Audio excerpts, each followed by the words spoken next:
नमस्कार। आज की बात में आज सबसे पहले आपको बताएंगे अयोध्या में दिवाली के मौके पर योगी आदित्यनाथ क्या खुशखबरी देने वाले हैं। आज उत्तर प्रदेश में बीजेपी के अध्यक्ष ने कहा बस थोड़ा सा इंतजार कीजिए, योगी आदित्यनाथ दिवाली के मौके पर अयोध्या में कोई अच्छी खबर देंगे, खुशखबरी देंगे।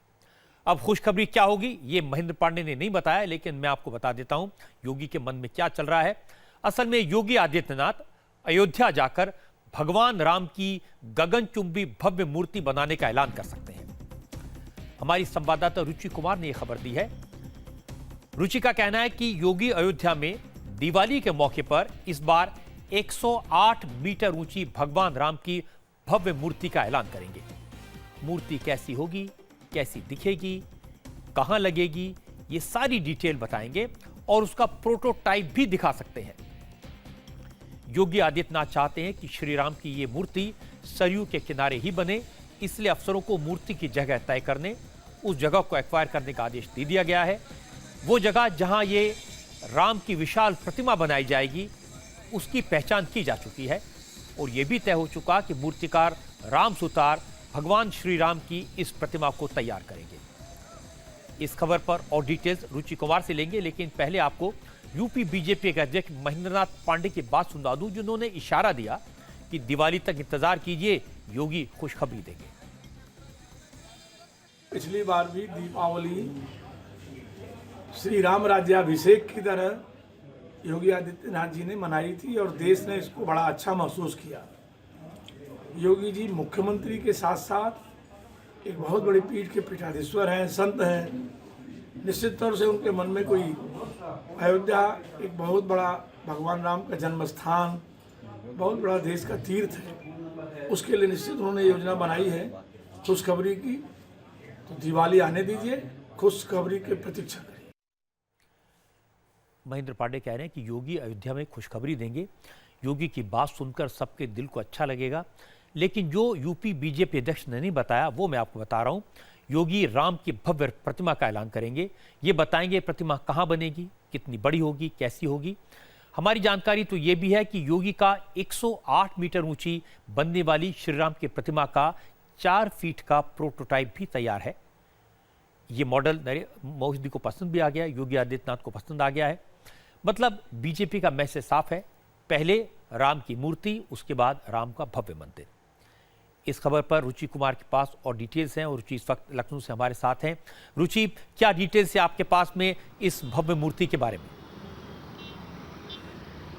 देखिए, बहुत भव्य मूर्ति बनाने की तैयारी है और जो योगी आदित्यनाथ ने मॉडल देखा है भगवान राम का, जो राम सुतार ने मूर्ति बनाई है, वो तो केवल 4 फीट ऊंचा है, लेकिन मूर्ति 100 फीट से ऊंची बनेगी। ये कहा जा रहा है कि भगवान श्री राम इसमें धनुषधारी होंगे, राजा के वेश में होंगे और ब्रॉन्ज की ये मूर्ति बनाई जाएगी। योगी आदित्यनाथ चाहते हैं कि सिर्फ मूर्ति ना बने, उसके साथ साथ भगवान राम से जुड़ी जो कहानियाँ हैं, जो उनके ग्रंथ हैं, जो फोटोज़ हैं, जो आर्ट, वहाँ पे चाहते हैं कि आर्ट गैलरी बने, म्यूजियम बने, एक हॉल बने जिसमें भगवान राम से जुड़ी कथाएं दिखाई जाए। तो ये तैयारी हो रही है कि मूर्ति का जो पेडिस्टल हो करीब 5 एकड़ बड़ा हो और उसके नीचे ये सब म्यूजियम और ये सब चीज़ें बनाई जा सके।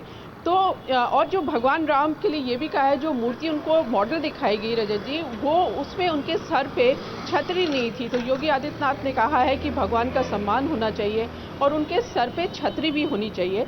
तो इस तरह की मूर्ति सरयू के किनारे लगाई जाएगी। लखनऊ गोरखपुर हाईवे पे एक जगह पसंद की गई है जिसे देखने योगी आदित्यनाथ दीपोत्सव के दिन जा सकते हैं और ये जगह पे जहाँ मूर्ति लगेगी, मूर्ति का मुंह भगवान राम का सरयू की तरफ होगा।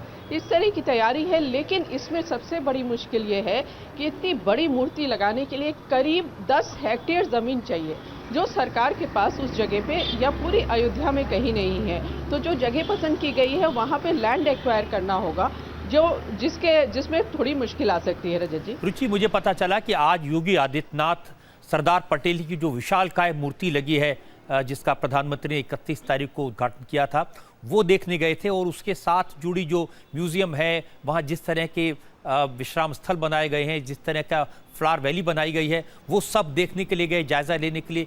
क्या ये इसी श्री राम की मूर्ति के से जुड़ा हुआ है? जी हाँ, बिल्कुल ये कहा जा रहा है कि योगी आदित्यनाथ चाहते हैं कि ये भगवान राम की मूर्ति भले उतनी ऊंची ना हो जितनी सरदार पटेल की मूर्ति है, लेकिन उसी तरह से बनाई जाए, भव्य हो, और उसमें जिस तरह से म्यूजियम वगैरह बनाया गया है उसी तरह का म्यूजियम इस मूर्ति के नीचे बनाया जाए। तो उसका जायजा लेने मुख्यमंत्री योगी आदित्यनाथ वहाँ गए हैं और उनको ऐसा लगा कि वहाँ जाने के बाद उनको और आइडिया आएगा कि ये मूर्ति और किस तरह से भव्य की जा सकती है और कैसे अच्छी की जा सकती है। तो वहाँ से वो लौटेंगे और जो राम सुतार हैं जिनकी मूर्ति का मॉडल फिलहाल योगी आदित्यनाथ ने पसंद किया है, उनको कुछ और बताएंगे कि किस तरह से अयोध्या में ये मूर्ति लगाई जाए। जी रुचि, फिलहाल बहुत बहुत शुक्रिया आपका, लेकिन उम्मीद मैं ये करूंगा कि आप वो जो मूर्ति का मॉडल है वो भी अगर मैं दर्शकों को किसी वक्त दिखा सकें, क्योंकि सबसे पहले आपने ये खबर दी है, तो सबसे पहले मॉडल भी आप दिखाएं तो बहुत अच्छा लगेगा। बहुत बहुत शुक्रिया आपका। वैसे अभी भगवान श्री राम की मूर्ति का ऐलान नहीं हुआ है। योगी दिवाली के मौके पर अपने मन की बात बताएंगे, लेकिन साधु संतों ने अभी से नुक्ताचीनी शुरू कर दी है।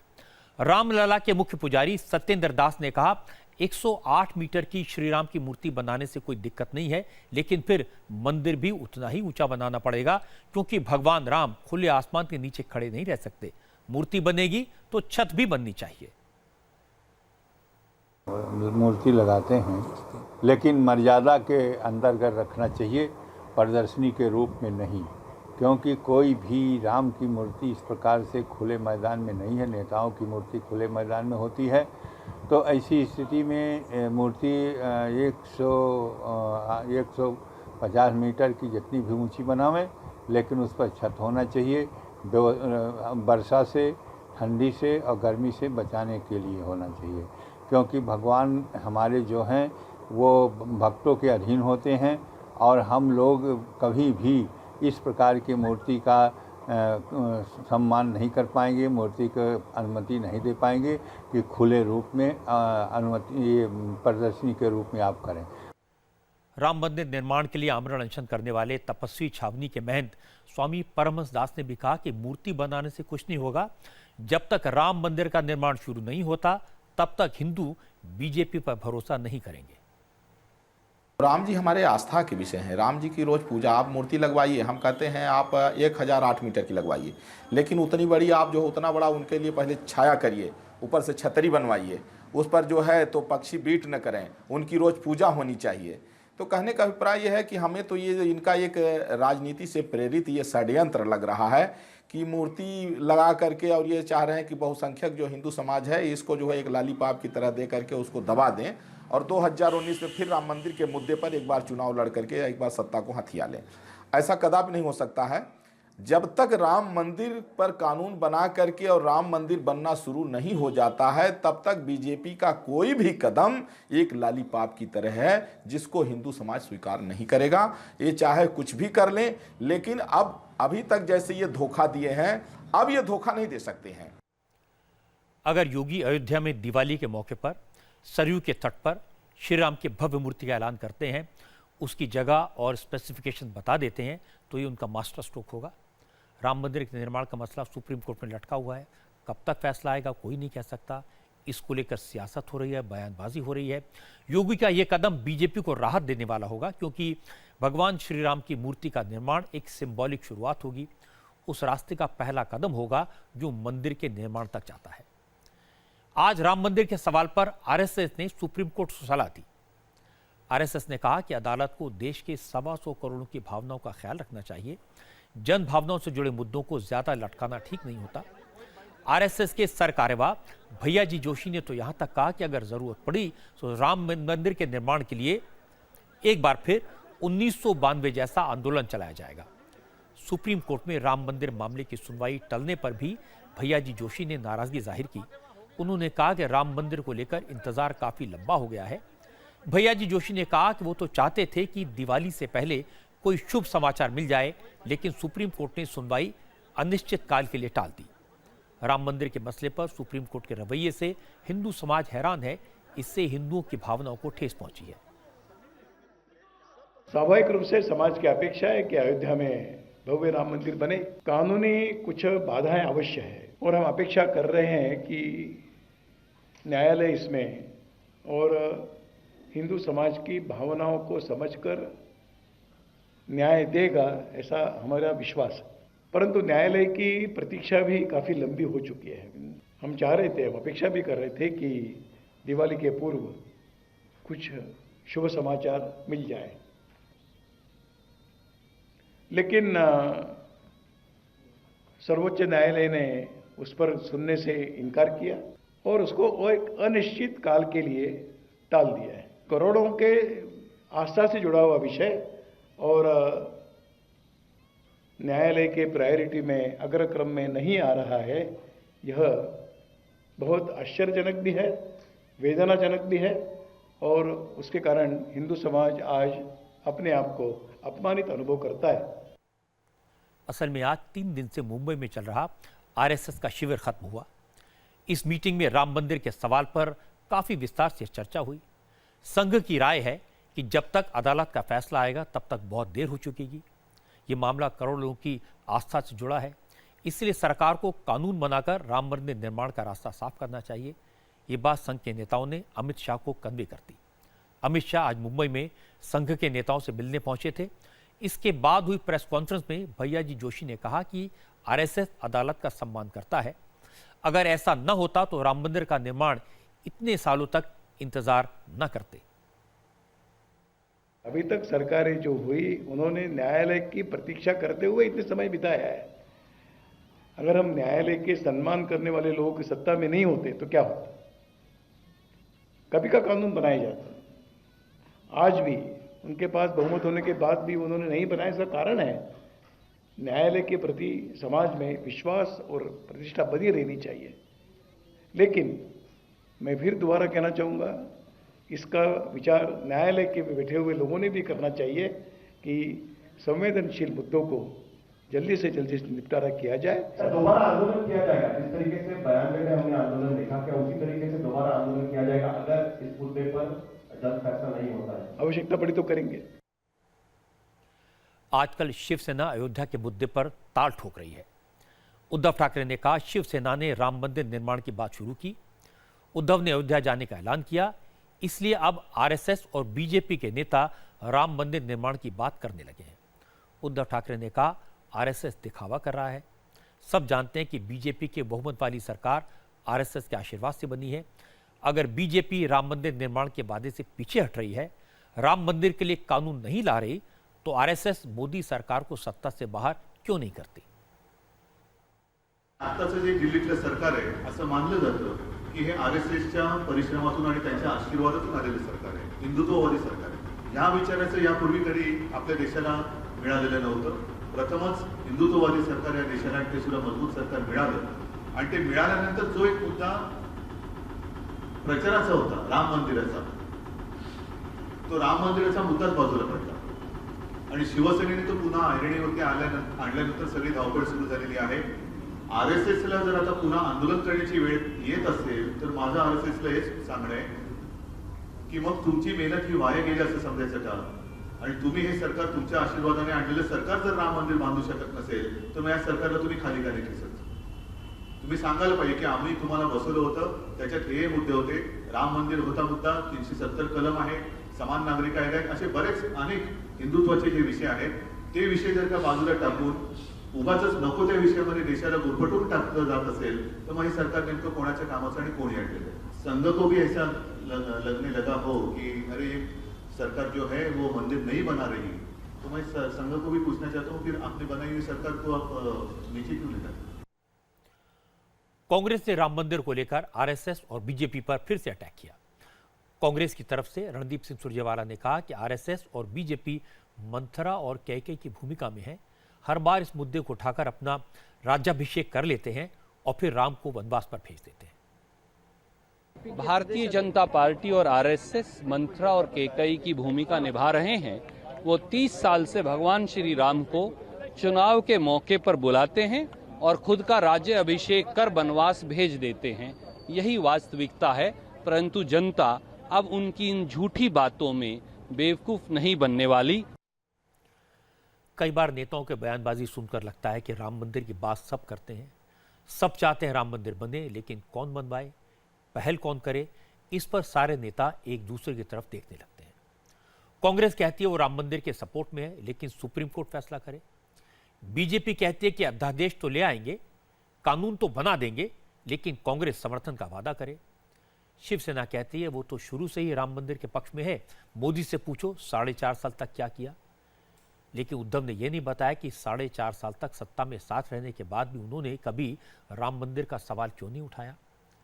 लेकिन ये कड़वा सच है कि ये मामला 500 साल से हिंदू और मुसलमानों के बीच में दीवार बना हुआ है, 150 साल से अदालतों में लटका है। इस पर अब देर नहीं होनी चाहिए, फैसला जल्दी होना चाहिए, चाहे अदालत करे चाहे सरकार करे। अभी एक बड़ी खबर आई है और यह भारत के लिए अच्छी खबर है। अमेरिका ने भारत को ईरान से तेल खरीदने की छूट दे दी है। अमेरिका ने अब से थोड़ी देर पहले 5 नवंबर से ईरान पर ट्रेड सैंक्शंस लागू करने का फैसला कर लिया है, लेकिन दुनिया के सिर्फ 8 देशों को ईरान से तेल खरीदने की छूट दी है। इन 8 देशों में भारत, जापान और साउथ कोरिया शामिल है। और अब से थोड़ी देर पहले अमेरिकी विदेश मंत्री माइक पोम्पियो इसका विस्तार से औपचारिक ऐलान करेंगे। अमेरिका का कहना है कि छूट इसलिए दी जा रही है ताकि तेल की कीमतों को काबू में रखा जा सके। भारत ने पिछले साल ईरान से 2 करोड़ 20 लाख टन तेल का इंपोर्ट किया था और इसे बढ़ाकर 3 करोड़ करने का प्लान था। फिलहाल अमेरिका ने भारत को अगले साल मार्च तक ईरान से हर महीने 12.5 लाख टन ऑयल इंपोर्ट करने की छूट दे दी है। इस अच्छी खबर के बाद एक परेशान करने वाली खबर है जो बिहार से आई। बिहार में आज पुलिस वालों ने पुलिस लाइन पर हमला कर दिया। डिप्टी एसपी को पीटा, उसका सिर फोड़ डाला, तोड़फोड़ की, फिर पुलिस वालों ने हंगामा करने वाले पुलिस वालों पर लाठियां बरसाई। पटना में ट्रैफिक पुलिस की कांस्टेबल सविता की डेंगू से मौत हो गई। सुबह 10 बजे सविता की मौत हुई और कुछ ही घंटों के बाद हंगामा शुरू हो गया। पुलिस कांस्टेबल ने इल्जाम लगाया कि बीमार होने के बावजूद सविता को छुट्टी नहीं दी गई, इसलिए उसकी मौत हुई। इससे नाराज पुलिस वालों ने पुलिस लाइन पर हमला कर दिया। एक अफसर हंगामा करने वाले पुलिस कांस्टेबल को समझाने पहुंचे तो उन्हें घेर कर पीटा गया। इस अफसर का सिर फट गया। पटना के रूरल इलाके के एसपी, डीएसपी और सार्जेंट मेजर तक कांस्टेबल्स के हाथों पीटे गए।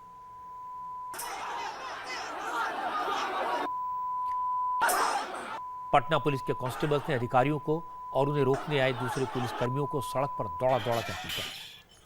पुलिस की गाड़ियां तोड़ दी गई। एसपी सिटी को मौके से भागना पड़ा। डीआईजी तक पुलिस लाइन में घुसने की हिम्मत नहीं कर पा रहे थे।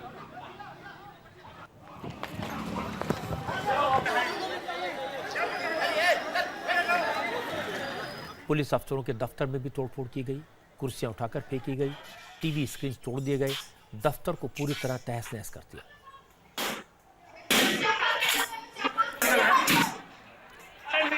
इस हंगामे में सभी पुलिस कांस्टेबल का सपोर्ट मिला। जो महिला पुलिसकर्मी हंगामा नहीं कर रही थी उन्होंने भी इस हंगामे को सही ठहराया। कहा कि अगर छुट्टी नहीं मिलने से किसी की मौत होगी तो हंगामा तो होगा ही। हुआ था कि 10 दिन पहले से उसका तबीयत खराब हो गया था। उसके सर कभी छुट्टी नहीं मिलता, कितना भी तबीयत खराब होने के बाद छुट्टी तो मिलना चाहिए ना। तो आप लोग कितने लोग गुस्से में आ गए? पूरा जाके सर अंदर देखिए, पूरा आईपीएस बीपीएस सब पिटा रहा है। सर छुट्टी मिलना चाहिए ना। हाँ पीटेंगे तो मौत होगा सबका। पुलिस लाइन के डिप्टी एसपी मसलेउद्दीन खान को भी कांस्टेबल्स ने उनके दफ्तर में बुरी तरह पीटा और इसके बाद प्रदर्शनकारी उनके घर पहुंच गए। उनके घर में घुसकर उनके साथ मारपीट की गई, घर में तोड़फोड़ की गई, घर में खड़ी सरकारी गाड़ियों को नुकसान पहुंचाया गया, आसपास खड़ी प्राइवेट गाड़ियों को भी बुरी तरह तहस नहस कर दिया, घर का सारा सामान निकालकर बाहर फेंक दिया। डिप्टी एसपी को इतना पीटा गया कि उनकी वर्दी खून से रंग गई थी।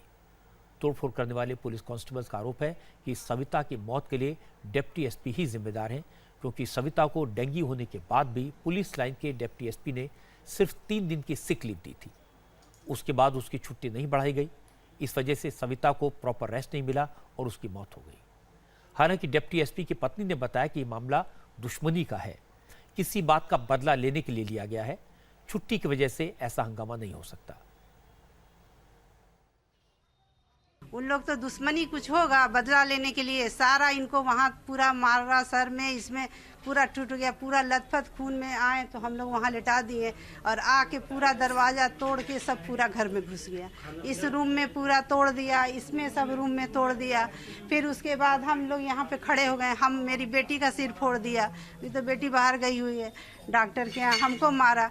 उसके बाद बोला कि हमको डीएसपी साहब को दीजिए। हम बोले कि हम लोग को मार दो, हम लोग को जान से मार दो तो तुम आगे जाओगे। जब हम लोग आगे खड़े हो गए तब सब लौटा है। अब मैं आपको पुलिस वालों के हंगामे की वो तस्वीरें दिखाता हूं जो सीसीटीवी में कैद हुई। पुलिस लाइन के बाहर की सड़क की तस्वीरें हैं। कुछ पुलिस वाले इन्हें समझाने आए थे, उन्हें लोगों ने दौड़ा दिया। पुलिस की जिप्सी पर हमला किया, डंडे से तोड़ा, उसमें बैठे पुलिस कर्मियों को जिप्सी छोड़कर भागना पड़ा। इसके बाद पुलिस जिप्सी सड़क पर ही पलट दी गई। वहीं सड़क पर एक एसयूवी भी खड़ी थी, उस पर भी पुलिस वालों ने डंडे चलाए, उसके भी शीशे तोड़ दिए। तोड़फोड़ और मारपीट करने वालों में बड़ी तादाद में महिला पुलिसकर्मी थी। इस वीडियो में पुलिस वालों का एक ट्रक दिखाई दिया, इस ट्रक के शीशे भी टूटे हुए थे। शाम होते होते सिचुएशन कंट्रोल में आई। कई सीनियर पुलिस अफसरों ने पुलिसकर्मियों से बात की, उन्हें भरोसा दिलाया कि उनकी बात सुनी जाएगी, उनकी मांगें मानी जाएंगी। जिस कांस्टेबल की मौत हुई उसके परिवार वालों को 11 लाख रुपए का मुआवजा देने का ऐलान हुआ और परिवार के एक मेंबर को नौकरी देने का भी भरोसा दिया गया। तब जाकर पुलिस कांस्टेबल्स की नाराजगी कम हुई। पटना के एसएसपी मनु महाराज भी मौके पर पहुंचे थे। उन्होंने माना कि कांस्टेबल्स में नाराजगी सविता को छुट्टी न मिलने की वजह से थी, सविता की मौत होने से नाराजगी थी। मनु महाराज ने भरोसा दिया इस पूरी घटना की जांच होगी, कांस्टेबल्स की डिमांड को पूरा किया जाएगा, लेकिन उपद्रव करने वालों के खिलाफ कार्रवाई भी होगी। प्रथम दृष्टया यही वजह आई है कि एक महिला सिपाही जो है वो शहीद हो गई हैं, उनकी मौत हो गई है। उनको डेंगू फीवर था, अभी आई थी यहाँ, तो उसी के लिए लोगों को लगा, लोग थोड़े से गुस्से में आ गए। नए सिपाही हैं, वही उसकी वजह थी। प्रथम दृष्टया वही वजह लग रही है। छुट्टी को लेकर भी कुछ बातें हो रही थी, इसको लेकर भी कोई कार्रवाई हुई है? छुट्टी देने न देने को लेकर उनकी सब बातें सुनी गई है हम लोगों के द्वारा, और जो भी उचित उनकी डिमांड होगी उनको पूरा किया जाएगा, और जो उपद्रव किया गया है उस पर भी कार्रवाई की जाएगी। पुलिस के अफसरों के लिए बहुत एम्बैरेसिंग है कि हंगामा हुआ, अपने ही डिपार्टमेंट के लोगों ने विद्रोह कर दिया और सीनियर अफसरों पर हमला कर दिया। लेकिन ऐसा हुआ क्यों, ये समझने के लिए इंडिया टीवी के संवाददाता नीतीश ने ऐसी महिला पुलिस कर्मियों से बात की जो उस हंगामे में शामिल तो नहीं थी। उन लोगों ने भी बताया कि छुट्टी मिलने में दिक्कत होती है, बीमार पड़ने पर भी आसानी से छुट्टी नहीं मिलती, बीमारी में भी अटेंडेंस लगानी पड़ती है, जो काफी तकलीफदेह है। क्या अब छुट्टी मिलने में काफी परेशानी होती है? थोड़ा बहुत होता है परेशानी, थोड़ा बहुत होता है। आज क्या वजह रही? मौत हो गई डेंगू की वजह से? हाँ।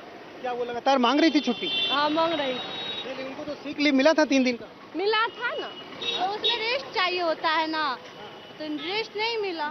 शायद ही कभी देखने को मिले कि पुलिसकर्मी अपनी ही गाड़ियों को तोड़े, अपने ही विभाग के सीनियर्स पर हमला करें। अब जैसे सिचुएशन होगी वैसा तो होगा ही, और कुछ लगता है अच्छा नहीं है जो होती हुई आपको। लेकिन हमारी मांगे पूरी नहीं हो रही है। हम लोग के साथ जब हमारी उसके साथ जो हुआ वो भी तो अच्छा नहीं है। अभी न्यू हम लोग का ज्वाइनिंग हुआ है, घर में सब खुश है, उस पर से ऐसी न्यूज आ जाए, सोचिए क्या होगा। वो छुट्टी जैसे है, जितना दिन डॉक्टर लिखे उतना मिलता है, लेकिन वे बार बार उसमें 2 टाइम आना पड़ेगा आपको अटेंडेंस देने के लिए, तो वो दिक्कत है। और ऐसे कह दे कि सर तबीयत खराब है जाने दे, तो नहीं, बुखार उखाड़ हो तो ड्यूटी करना है। अब हम डॉक्टर के पास से जाएं लिखवा के लाए, मतलब झमेला करता है लोग कानूनी। वो पुलिस वालों की बगावत सीरियस इशू है। पुलिस वालों की ड्यूटी कितनी स्ट्रेसफुल होती है ये सब जानते हैं। अक्सर पुलिस विभाग में काम करने वालों की सुसाइड की खबरें आती हैं। होम मिनिस्ट्री के आंकड़े देखें, 2010 से 2014 के बीच तमिलनाडु में सबसे ज़्यादा 166 पुलिसकर्मियों ने खुदकुशी की थी। महाराष्ट्र में 161 और केरल में 61 पुलिसकर्मियों ने आत्महत्या की थी। बीते 5 साल में दिल्ली पुलिस के भी 40 से ज़्यादा पुलिसकर्मी खुदकुशी कर चुके हैं। इनमें ज़्यादातर केसेस में जॉब रिलेटेड स्ट्रेस था। छुट्टी न मिलना इसकी एक बड़ी वजह रही। छुट्टी न मिलने से पुलिसकर्मी अपनी फैमिली को टाइम नहीं दे पाते, बीमारी में अपना इलाज ठीक से नहीं करवा पाते, फैमिली में तनाव होता है, टेंशन होती है, स्ट्रेस लेवल और बढ़ जाता है। सिक्योरिटी फोर्सेस में तैनात जवानों की इस दिक्कत को कम करने की कोशिश होनी चाहिए, लेकिन ये प्रॉब्लम इसलिए ज़्यादा सीरियस है क्योंकि पुलिस में जवानों की संख्या कम है। उत्तर प्रदेश और बिहार का उदाहरण लें, ऐसे बड़े राज्यों में पुलिस में भर्ती के फैसले अदालत में कई कई साल से लटके पड़े हैं। इसलिए सारा प्रेशर एग्जिस्टिंग फोर्स पर आ जाता है। लोग कम हैं, काम ज़्यादा है। लेकिन चाहे जो भी हो, सिक्योरिटी फोर्सेज में डिसिप्लिन बहुत ज़रूरी है। अगर सिक्योरिटी फोर्सेज में अनुशासन नहीं होगा तो एनार्की हो जाएगी। इसलिए पुलिस वालों की मांग पर ध्यान देना चाहिए, लेकिन उन पर भी एक्शन होना चाहिए जो सड़कों पर उतरे और पुलिस लाइन पर और पुलिस अफसरों पर हमला किया। पटना में लेडी कांस्टेबल की मौत डेंगू से हुई। हमारे संवाददाता ने बताया कि पटना में इस वक्त जबरदस्त डेंगू फैला हुआ है। पटना में डेंगू से 9 लोगों की मौत हो चुकी है। इस बुखार से मरने वालों में लेडी पुलिस कांस्टेबल के साथ साथ नगर निगम के कर्मचारी, डॉक्टर और एडमिनिस्ट्रेटिव अफसर भी शामिल हैं। हालात ऐसे हो गए कि लोगों में डेंगू की दहशत है। पटना के पीएमसीएच में अब तक 800 से ज़्यादा डेंगू के पेशेंट भर्ती हो चुके हैं और ये संख्या लगातार बढ़ती जा रही है। नागपुर की हालत भी बुरी है। नागपुर में डेंगू के करीब 800 केसेस रिपोर्ट हुए हैं और इनकी संख्या बढ़ रही है। इनमें सबसे ज़्यादा तादाद बच्चों की है। हैरान करने वाली बात है कि नागपुर के 50 डॉक्टर्स डेंगू की चपेट में आ चुके हैं। पहले नागपुर मेडिकल कॉलेज के 25 रेजिडेंट डॉक्टर्स में ये बीमारी डिटेक्ट हुई थी और उसके बाद Indira Gandhi medical college hospital के भी करीब 25 रेजिडेंट डॉक्टर्स को डेंगू हो गया है। डॉक्टर्स का कहना है कि मौसम बदल रहा है, इस सीजन में मच्छरों की संख्या बढ़ जाती है, इसलिए डेंगू के मरीजों की संख्या बढ़ रही है। अगर लोग सावधानी बरतेंगे तो इस बीमारी से बच सकते हैं। दिल्ली में भी डेंगू के मरीजों की संख्या लगातार बढ़ रही है। बीते एक सप्ताह में 290 डेंगू के केसेस रिपोर्ट हुए हैं। इस साल अब तक 1310 लोगों में डेंगू डिटेक्ट किया जा चुका है। एक पेशेंट की डेंगू से मौत हो चुकी है। हालांकि पिछले 3 साल के मुकाबले इस बार दिल्ली में डेंगू के मरीजों की संख्या थोड़ी कम है, लेकिन फिर भी हालात ऐसे हैं जो चिंता के लायक हैं। हर साल इसी सीजन में मच्छर बढ़ते हैं। हर साल इसी सीजन में डेंगू के मरीजों की तादाद बढ़ती है। लेकिन मुश्किल यह कि नगर निगम वक्त रहते न नालों की सफाई कराता है और न दवाओं का छिड़काव करता है। जब डेंगू के केसेस रिपोर्ट होने लगते हैं, हॉस्पिटल्स में ऐसे केसेस की संख्या बढ़ जाती है, तो फिर फॉगिंग शुरू होती है। नालों में मच्छरों को ख़त्म करने वाली दवाई डाली जाती है, लोगों को चेतावनी दी जाती है। बेहतर तो होगा कि नगर निगम के अफसरों के साथ साथ आम लोग भी अपने घरों के आसपास और अपने इलाके को साफ सुथरा रखें, पानी जमा न होने दें, तो कम से कम डेंगू, मलेरिया और चिकनगुनिया जैसे मच्छरों से होने वाली बीमारियां बच जाएंगी। ये मच्छर पनपेंगे नहीं। अगर स्वच्छता अभियान ठीक से चले और मच्छरों से निपटने की प्लानिंग एडवांस में हो तो ये प्रॉब्लम इतनी बड़ी नहीं होगी। आज असम में भी हंगामा हुआ। दिन भर कई शहरों में आगजनी हुई, टायर जलाकर रास्ते रोके गए। पुलिस को हालात काबू पाने के लिए मशक्कत करनी पड़ी। असल में असम के तिनसुकिया में कल एक ही परिवार के 5 लोगों की हत्या कर दी गई थी। कुछ उग्रवादियों ने उन्हें घर से बाहर बुलाया, कुछ ही दूरी पर उनकी गोली मारकर हत्या कर दी गई। मारे गए सभी लोग बंगला भाषी थे। इन लोगों की मौत की खबर फैली तो लोग सड़कों पर उतर आए। इस सामूहिक नरसंहार के खिलाफ आज असम बंद रखा गया। ज्यादातर इलाकों में दुकानें बंद थी, मार्केट सुनसान रहे। असम के चीफ मिनिस्टर ने भरोसा दिया, इस हत्या के पीछे जो भी है उन्हें किसी भी कीमत पर बख्शा नहीं जाएगा। किसी को असम की शांति भंग करने नहीं दी जाएगी। I have directed my police department to take stern actions against the culprit involved into the killings, and at the same time, whoever will try to make this particular environment polluted by way of passing out their inflammatory statement, hate messages, they will also be taken into the book. इस घटना के बाद home minister Rajnath Singh ने असम के chief minister से बात की, उन्हें हर तरह का सपोर्ट का भरोसा दिया और दोषियों के खिलाफ जल्द से जल्द एक्शन लेने को कहा। असम में जो भी घटना घटित हुई है बहुत ही दुखद और दुर्भाग्यपूर्ण है और जानकारी प्राप्त होने पर तुरंत मैंने वहां के मुख्यमंत्री जी से बात की है और उनसे मैंने कहा कि पूरे मामले की तहकीकात की जानी चाहिए और कठोर से कठोर कार्रवाई की जानी चाहिए। जो भी इसके लिए अपराधी हों उन्हें बख्शा नहीं जाना चाहिए। असम में जिन 5 लोगों की हत्या हुई ये 5 बंगला भाषी थे, इसलिए पश्चिम बंगाल में इसका रिएक्शन हुआ। ममता बनर्जी की पार्टी के कार्यकर्ताओं ने पूरे पश्चिम बंगाल में असम में हुई हत्याओं के विरोध में मुंह पर काले कपड़े बांधकर प्रदर्शन किया। कोलकाता में भी जाधवपुर से हजरा तक रैली निकाली गई। ममता बनर्जी ने लोगों से अपने ट्विटर और फेसबुक अकाउंट की डिस्प्ले पिक्चर को ब्लैक करने की अपील की और इसके बाद ममता ने इस घटना को एनआरसी से जोड़ा। ममता ने ट्वीट किया, असम से दिल दहलाने वाली खबर आई है, तिनसुकिया में हुई हत्या की हम कड़ी निंदा करते हैं। क्या ये हाल में बने एनआरसी लिस्ट का नतीजा है? ममता की बात को तृणमूल नेता डेरेक ओब्रायन ने एक्सप्लेन किया। उन्होंने कहा कि एनआरसी लागू करना ठीक नहीं था। पहले यह आशंका जताई जा रही थी कि असम में 5 लोगों की हत्या उल्फा ने की, लेकिन आज उल्फा ने एक बयान जारी किया, कहा कि इन हत्याओं में उसका कोई हाथ नहीं है। क्योंकि मारे गए सभी लोग बंगला भाषी हैं, इसलिए ऐसा लगता है कि हत्याएं असम में रहने वाले असमी और बंगला भाषी लोगों के बीच दरार पैदा करने की नीयत से की गई है। ममता बनर्जी को समझना चाहिए कि वो अगर इस जघन्य वारदात को सियासी रंग देगी, इसे राजनीतिक बात कहेगी, तो इससे असम का अमन चैन खराब होगा। असम में रहने वाले असमी और बंगाली लोगों के बीच में और नफरत पैदा होगी। हालात तो जम्मू कश्मीर में भी खराब है। कल रात किश्तवाड़ में बीजेपी के स्टेट सेक्रेटरी अनिल परिहार और उनके भाई अजीत भाई को गोली मारकर हत्या कर दी गई थी। इसी के विरोध में आज बीजेपी के कार्यकर्ता पूरे जम्मू रीजन में सड़कों पर उतरे। कई जिलों में प्रदर्शन हुए, आगजनी हुई, सड़क पर टायर जलाए गए, रोड ब्लॉक कर दी गई।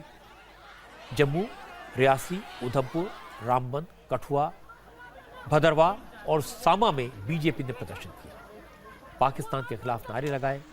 जम्मू शहर के अंदर बीजेपी और भारतीय जनता युवा मोर्चा के कार्यकर्ताओं ने कई जगह रोड ब्लॉक कर दी, सड़कों पर धरना दिया। और जम्मू सिटी को आज बंद किया गया, जबकि कटरा, चेनानी, अखनूर, आरएसपुरा और बशोली में बड़े पैमाने पर प्रोटेस्ट हुए। बीती रात जम्मू कश्मीर में बीजेपी के स्टेट सेक्रेटरी अनिल परिहार और उनके भाई अजीत परिहार की उस वक्त गोली मारकर हत्या कर दी गई थी जब दोनों भाई ओल्ड डीसी ऑफिस के पास अपनी दुकान बंद करके लौट रहे थे।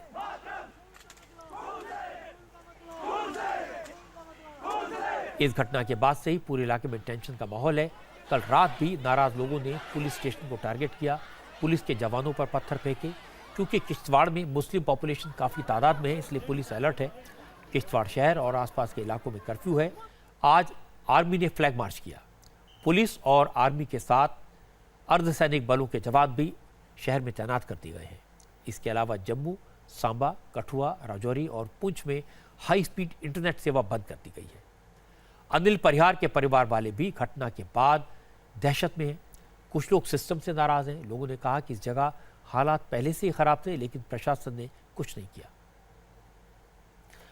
अब इस तरह की वारदातें कश्मीर वैली में हो रही थी। जम्मू रीजन में इस तरह गोली मारकर हत्या की जाए, ये चिंता की बात है। कुछ दिन पहले इंटेलिजेंस ने अलर्ट किया था कि साउथ कश्मीर से 10 आतंकवादियों का ग्रुप जम्मू रीजन में घुसा है। ये दहशतगर्द किसी पॉलिटिकल आदमी की हत्या करने की वजह से आए हैं, उसकी साजिश में कर रहे हैं। इस अलर्ट पर अगर काम किया होता तो शायद इस घटना को टाला जा सकता था, लेकिन अब सिक्योरिटी फोर्सेस को और देर नहीं करनी चाहिए। जम्मू रीजन में छिपे आतंकवादियों को ढूंढकर जल्द से जल्द उनका खात्मा होना चाहिए। मी टू कैंपेन में नाम आने के बाद मंत्री पद से इस्तीफा देने वाले एमजे अकबर के खिलाफ नए आरोप लगे हैं और अब अकबर की वाइफ उनके बचाव में आई है और उन्होंने सारे के सारे इल्जाम को गलत बताया है। अब US based journalist Pallavi Gogoi ने वॉशिंगटन पोस्ट में एक आर्टिकल लिखकर एमजे अकबर पर रेप का इल्जाम लगाया। पल्लवी गोगोई एक जमाने में एशियन एज न्यूज़पेपर में काम करती थी। उस वक्त एमजे अकबर एशियन एज के एडिटर थे। हालांकि एमजे अकबर ने एक बयान जारी करके पल्लवी के सभी आरोपों को झूठा बताया, लेकिन बड़ी बात यह है कि एमजे अकबर ने यह माना कि उनके और पल्लवी के करीबी रिश्ते थे, लेकिन ये संबंध जोर जबरदस्ती नहीं बल्कि आपसी सहमति से बने थे। अकबर ने कहा कि 1994 के आसपास बना यह रिश्ता कई महीनों तक चला। इसकी वजह से उनके परिवार में भी तनाव पैदा हुआ। बाद में पल्लवी से उनके संबंध खराब हुए और खराब ताल्लुकात के साथ ये संबंध खत्म भी हो गए। अकबर के मुताबिक जिन लोगों ने उनके साथ काम किया है वो पल्लवी के बारे में जानते हैं। वो इस बात की गवाही देने के लिए तैयार हैं। क्या उनमें से किसी को पल्लवी का व्यवहार देखकर ऐसा लगा कि वो कभी किसी प्रेशर में थी? अब आपको दिखाते हैं कि आखिर पल्लवी गोगोई ने क्या लिखा। एक जमाने में एमजे अकबर के अंडर में एशियन एज में काम करने वाली पल्लवी गोगोई अब अमेरिका में है। वहाँ पत्रकारिता करती हैं, एक रेडियो के लिए काम करती हैं। पल्लवी ने वॉशिंगटन पोस्ट में लिखा कि 22 साल की उम्र में अकबर से इम्प्रेस्ड होकर वो न्यूज़पेपर से जुड़ी। वो अकबर की भाषा से प्रभावित थी और हर तरह का ज़ुबानी अत्याचार बर्दाश्त करती गई। पल्लवी ने लिखा, एक स्टोरी के सिलसिले में उन्हें जयपुर जाना था। एमजे अकबर भी स्टोरी डिस्कस करने के बहाने जयपुर पहुंच गए। पल्लवी ने लिखा कि होटल के कमरे में एमजे अकबर ने उन्हें पकड़ लिया, उनके कपड़े फाड़ डाले और रेप किया। पल्लवी ने कहा कि इस बारे में उन्होंने किसी को नहीं बताया और खुद को ही इसका दोषी मान लिया। पल्लवी ने आगे लिखा कि इसके बाद और बुरा होता गया, अकबर की पकड़ तेज होती गई और उसके बाद कई बार उन्होंने जोर जबरदस्ती की।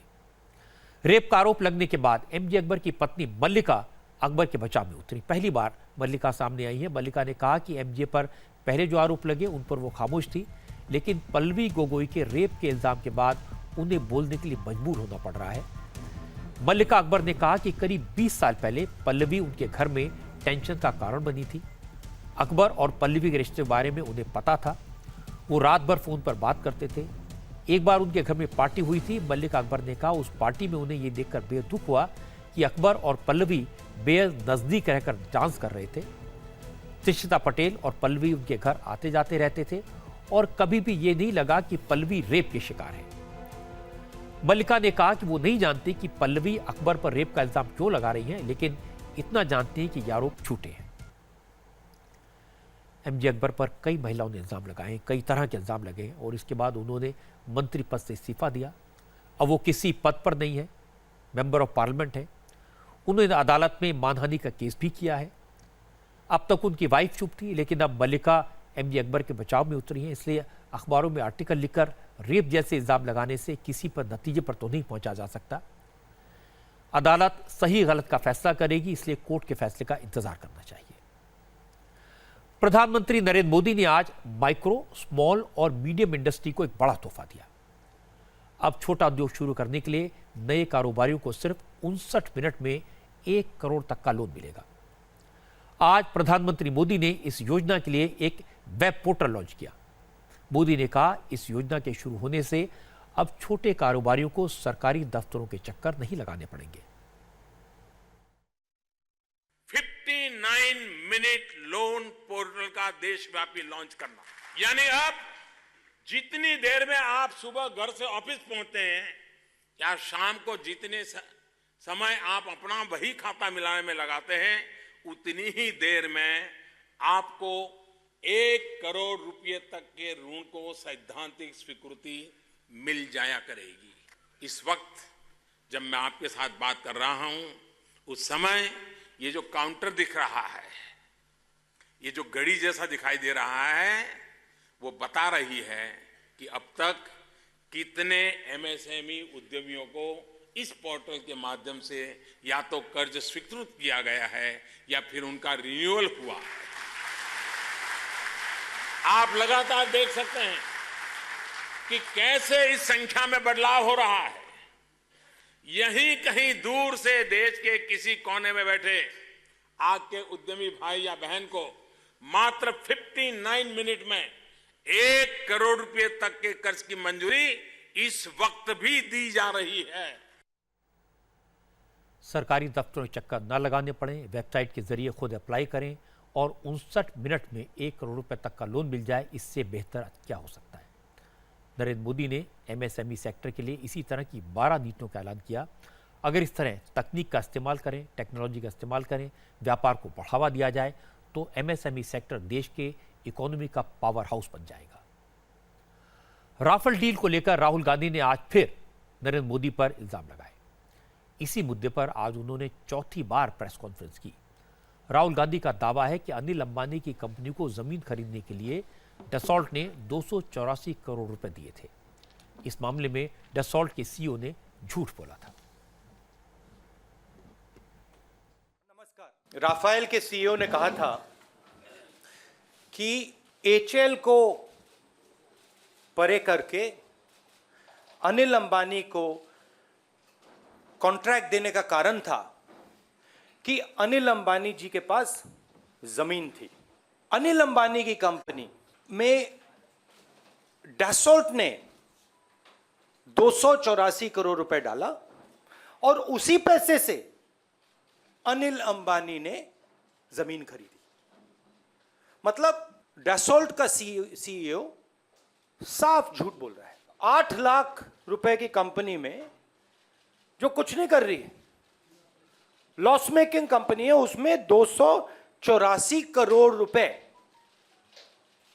डसोल्ट ने क्यों डाले? इसको किकबैक कहते हैं। तो this is the first instalment of kickback that has been given to mister Anil Ambani by Dassault. Rahul Gandhi के आरोपों पर अनिल अंबानी की कंपनी रिलायंस एयरपोर्ट डेवलपर्स लिमिटेड यानी RADL ने तुरंत जवाब दिया। अनिल अंबानी की तरफ से कहा गया कि राहुल गांधी के इल्जाम फैक्चुअली इनकरेक्ट है, तथ्यात्मक रूप से गलत है।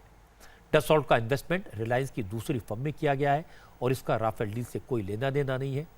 अनिल अंबानी की कंपनी का कहना है कि कांग्रेस के आरोप पूरी तरह से झूठे हैं और राजनीतिक फायदे के लिए लगाए जा रहे हैं। कंपनी ने कहा यह दुर्भाग्यपूर्ण है कि रिलायंस ग्रुप और इसके चेयरमैन अनिल अंबानी को लोकसभा चुनाव की वजह से लगातार राजनीतिक लड़ाई में घसीटा जा रहा है। 6 महीने में ही लालू यादव के बड़े बेटे तेज प्रताप का घर टूटने के कगार पर पहुंच गया है। इसकी डिटेल एक ब्रेक के बाद। अब लालू यादव के परिवार से ऐसी खबर मिली है जो उन्हें परेशान कर सकती है। लालू यादव के बड़े बेटे तेज प्रताप यादव ने पटना की सिविल कोर्ट में तलाक की अर्जी दे दी है। लालू और राबड़ी के बड़े बेटे तेज प्रताप की शादी सिर्फ 6 महीने पहले RJD के विधायक चंद्रिका राय की बेटी ऐश्वर्या राय से हुई थी। लेकिन 6 महीने में तेज प्रताप और ऐश्वर्या के रिश्ते इतने बिगड़ गए कि बात डिवोर्स तक पहुंच गई। तेज प्रताप यादव तलाक की अर्जी दाखिल करने के बाद चारा घोटाले में सजा काट रहे अपने पिता लालू से मिलने रांची चले गए। लालू रांची की जेल में है। तेज प्रताप तलाक के एप्लीकेशन पर कोर्ट 29 नवंबर को सुनवाई करेगा। हिंदू मैरिज एक्ट के 13A में व्यवस्था है, उसी के तहत ये फाइल किया गया है। दोनों में नहीं पटा, बहुत से कारण कॉज उसमें दिया हुआ है जो नहीं पटा, जिस कारण से ये नौबत आ गई और फाइल किया गया है। 29/11 को डेट फिक्स है, उस दिन केस एडमिट होगा। एडमिशन के बाद विपक्षी को सूचना जाएगी, नोटिस जाएगी, विपक्षी अपीयर होंगे। तेज प्रताप के वकील ने कुछ छुपाया नहीं, खुलकर बोले। लेकिन RJD के नेता अभी भी तलाक की खबरों को दबाने की कोशिश कर रहे हैं। कहीं कुछ मामले नहीं है, आपको कल सब पता चल जाएगा कि सच्चाई क्या है। लेकिन मैं ये जरूर कहूंगा कि परिवार में कहीं कोई खटपट नहीं है, ऑल इज वेल। और अंदर से दिलवा दीजिए भाई वीरेन जी, हम लोग चले जाएंगे, हम लोग मान लेंगे ऑल इज वेल। ये मैं कह रहा हूँ, मैं पार्टी का मुख्य प्रवक्ता हूँ, ऑल इज वेल है। और ये पारिवारिक मामला अगर कुछ होता तो वो लोग आकर बाहर बात करेगा। प्रवक्ता के लिए बड़ी मुश्किल है। तेज प्रताप सिर्फ लालू यादव के बेटे होते तो बात इतनी बड़ी नहीं होती, ये पर्सनल मामला होता। लेकिन तेज प्रताप राजनीति में हैं, मंत्री रह चुके हैं, MLA हैं और चूंकि बड़े भाई हैं इसलिए लालू की विरासत पर दावा भी करते रहते हैं। इसलिए 6 महीने में शादी टूटने की खबर परिवार के लिए, तेज प्रताप के लिए एम्बैरेसिंग होगी, राजनीतिक तौर पर नुकसान पहुंचाएगी। बिहार में इसकी चर्चा होगी। एक ब्रेक का वक्त है। ब्रेक के बाद मैं आपको दिखाऊंगा सुपरस्टार शाहरुख खान का बर्थडे। आज कश्मीर से खूबसूरत तस्वीरें आई। सर्दी के मौसम की शुरुआत में जबरदस्त स्नोफॉल हुआ है। आज ऊंचाई वाले इलाकों में जमकर बर्फ गिरी। गुलमर्ग, पहलगाम और सोनमर्ग में चारों तरफ बर्फ ही बर्फ दिखाई दी। बर्फबारी की वजह से यहां घूमने आए सैलानी काफी खुश हैं। हिमाचल के ऊंचाई वाले इलाकों में भी स्नोफॉल हो रहा है। लाहौल स्पीति और केलॉग में पहाड़ बर्फ की मोटी परत से ढक गए हैं। मौसम विभाग का कहना है कि अगले 24 घंटे इसी तरह की बर्फबारी होती रहेगी। आज मुंबई फिल्म इंडस्ट्री के बादशाह शाहरुख खान का बर्थडे है। अपने जन्मदिन पर शाहरुख ने अपनी आने वाली फिल्म जीरो का ट्रेलर भी लॉन्च किया। शाहरुख इस फिल्म में कटरीना कैफ और अनुष्का शर्मा उनके साथ हैं। ट्रेलर लॉन्च के बाद आमिर खान ने इसकी तारीफ की और इस फिल्म में शाहरुख खान को वर्टिकली चैलेंज का एक किरदार निभा रहे हैं। इस सब के बीच शाहरुख ने अपनी परिवार के साथ बर्थडे सेलिब्रेट किया। रात 12 बजे उनकी वाइफ गौरी और बच्चों के साथ केक काटा और फिर अपने फैंस का शुक्रिया अदा करने अपने घर मन्नत के बाहर आए। आज दिन में भी शाहरुख ने फैंस को निराश नहीं किया। मुंबई फिल्म इंडस्ट्री की तरफ से शाहरुख को पूरे दिन बधाई देने वालों का तांता लगा रहा। फिल्म इंडस्ट्री में सेलिब्रिटीज में करण जौहर ने सबसे पहले शाहरुख को बर्थडे विश किया। मेरी तरफ से और पूरी इंडिया टीवी परिवार की तरफ से शाहरुख खान को उनके जन्मदिन की बहुत बहुत बधाई और उनकी आने वाली फिल्म के लिए बहुत सारी शुभकामनाएं। अब एक नजर कल की बड़ी खबरों पर। कर्नाटक की 3 लोकसभा और 2 विधानसभा सीटों के लिए कल बाई इलेक्शन होगा। 5 सीटों पर वोटों की गिनती 6 नवंबर को होगी। कल से दिल्ली में अखिल भारतीय संत समाज का 2 दिन का सम्मेलन शुरू होगा। इस सम्मेलन में राम मंदिर की रणनीति पर विचार होगा। राजस्थान के मुख्यमंत्री वसुंधरा राजे झालावाड़ के सुनेल में बूथ कार्यकर्ता सम्मेलन में शामिल होंगी। तिनसुकिया में हुए हत्याकांड के विरोध में all Assam Bengali student federation ने कल 24 घंटे के असम बंद की कॉल दी है। आज की बात में इतना ही।